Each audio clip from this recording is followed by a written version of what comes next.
கன்னத்திலே வைக்கலாமா?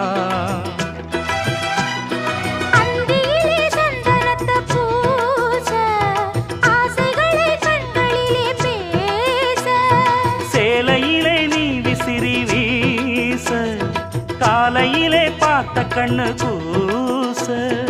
என்ன சுகமோ எப்ப வருமோ, என்னென்னவோ பண்ணுதையா ஆசை. மலையோரம் மாங்குருவி மாவிலையில் பாட்டெழுதி பாடுதடி.